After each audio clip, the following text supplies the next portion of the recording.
Така, здравейте! Виждате ли ги тези сладки?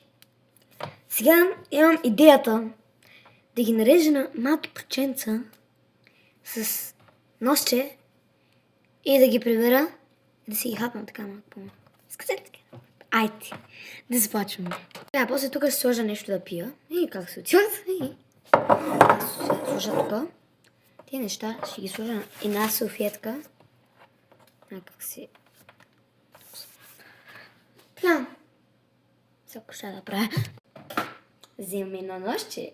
Обаче, не, това няма да е. Това за хляб май. Е това? Да. Така, взимам една дъска за рязане. Коя да взема, коя да взема, коя да взема. Моя.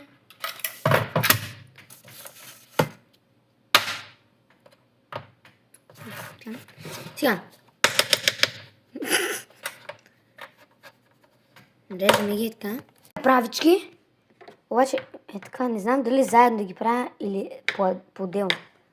Ще видя. По-отделно ще, защото това няма рязане.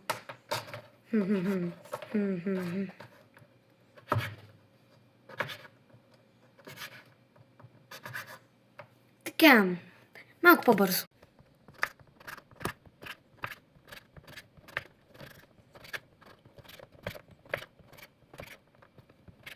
Ето го едното. Обаче отнема много време, така че като ги нарежа направо ще ви го кажа. Айди.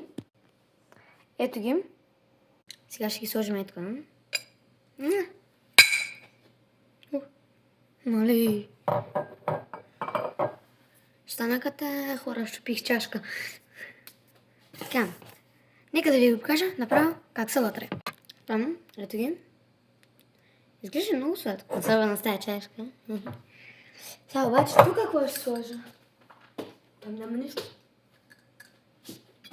Или да пия от тук. От това. Или от това. Мисля до тази чашка. Това ще го взема навън, когато ходя. С тези пончики.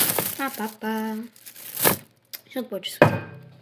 А сега ще ги имам.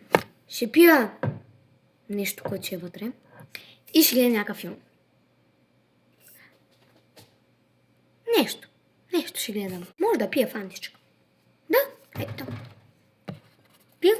Готово. Имам и фантичка. Така. Няма да ви показвам, защото ще са олей. И сега ще пусна филмче. Ето така наредила съм си и сега ще пусна нещо да гледам. Благодаря, че останахте да гледате това клипче. И се извинявам, ако е било скучно. Ще ви се срещи.